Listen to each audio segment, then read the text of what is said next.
Hey friends, it's Natana. Welcome to day 2 of 100 Morning Meltdown. This is my 100-day fitness and sobriety challenge.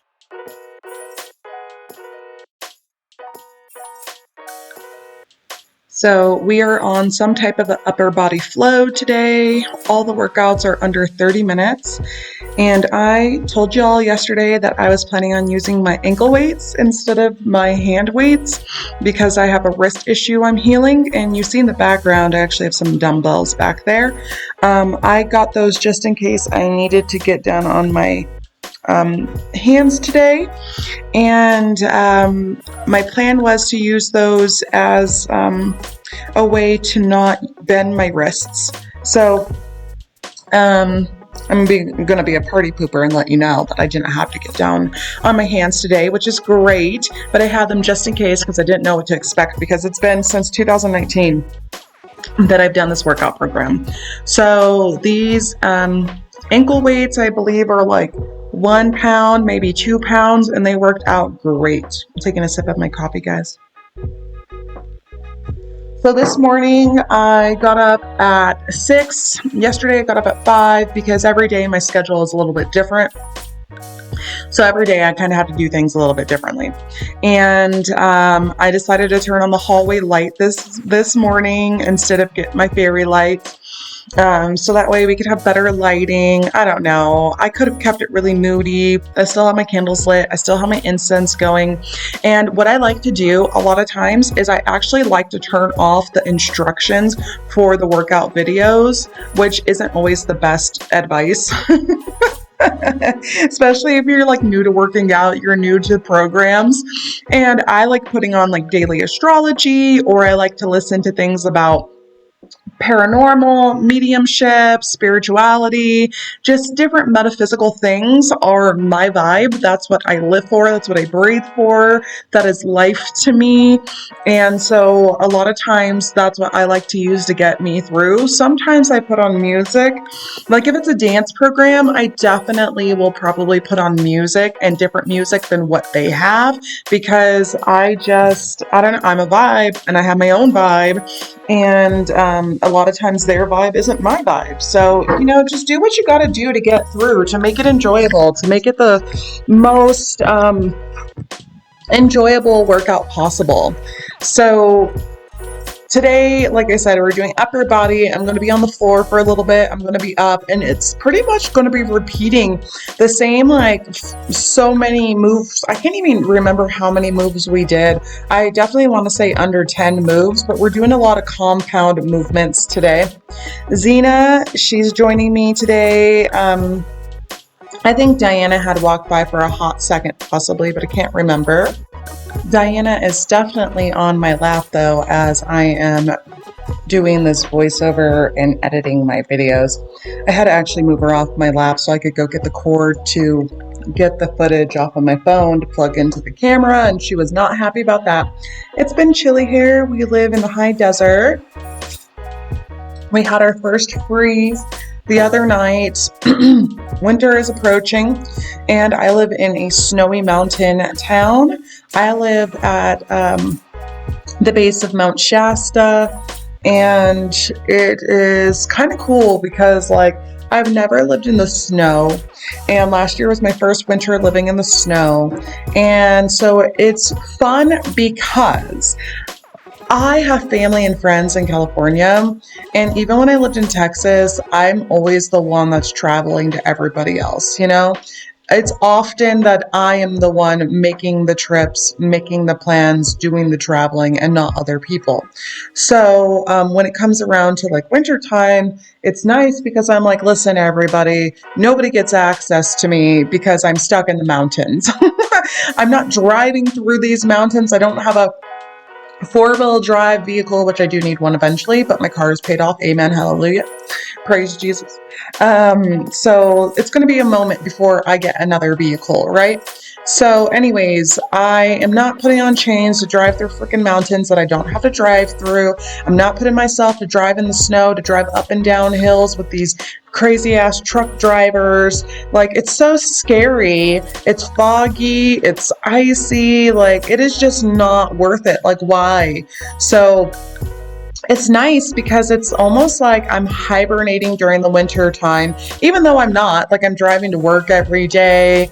I'm, still moving around in town because I live in town and they plow the main roads every day.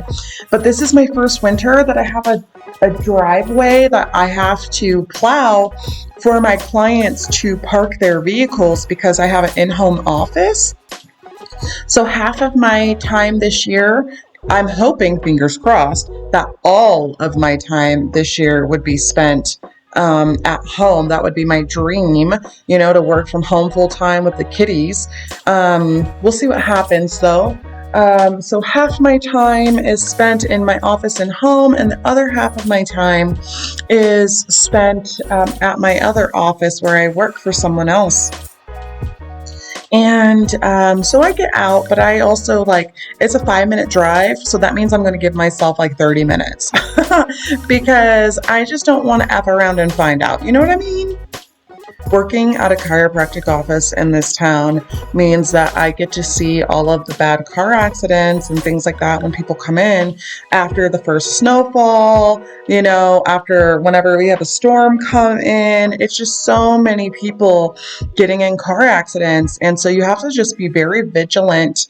It's kind of rough because we can't control how other people drive. So just staying out of your car as much as possible is really the best thing to do.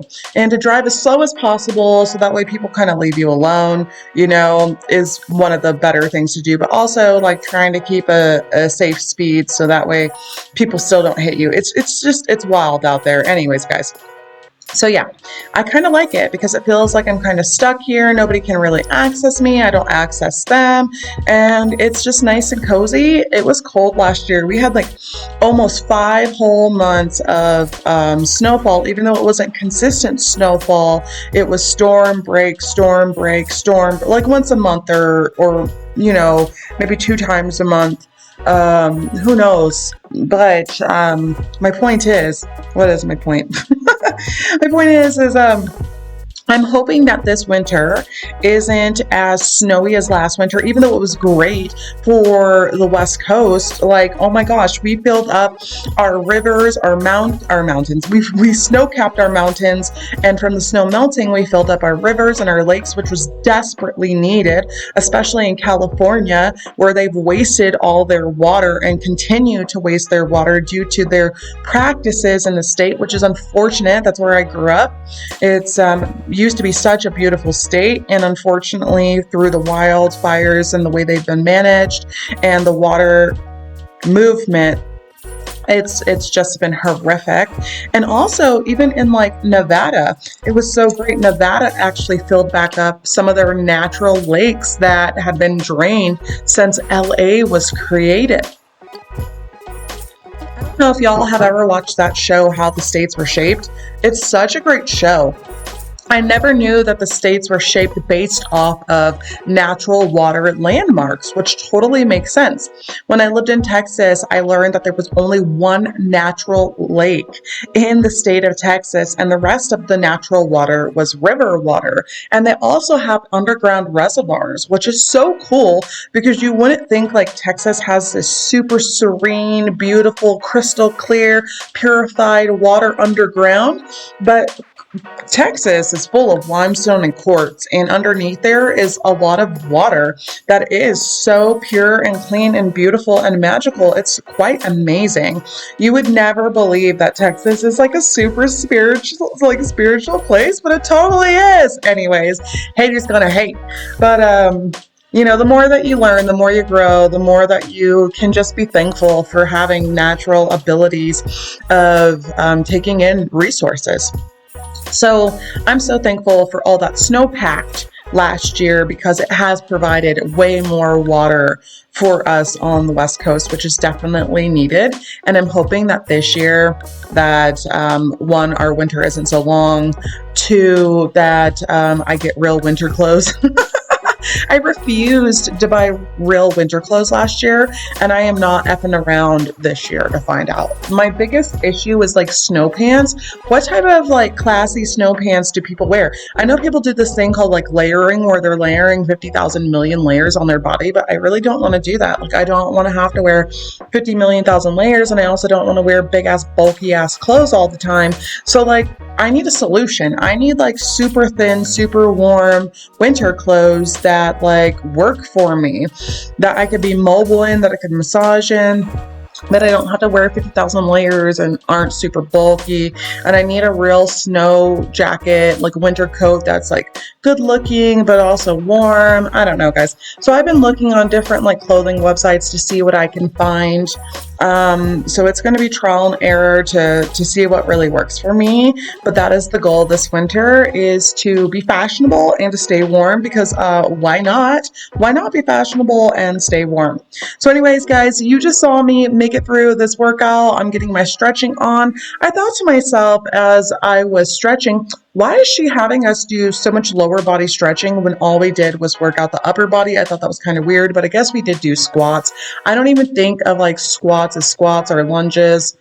I mean, were we really even squatting? I don't know. Squats are some of my faves, so I guess I kind of like zone out because it's one of my like power moves. I feel like I'm really impressed with myself with my power move squatting. Anyways, so guys, thanks for joining me. Thanks for hanging out with me. Thanks for listening to me ranting. I hope you guys have a lovely Saturday. I'll be back tomorrow with day 3. I also uploaded my Sacred Daily Intentions, and that is my goal, to upload those along with this every day here on YouTube. You guys take care of yourselves. I love y'all. See you next time. And this was day 2. Bye.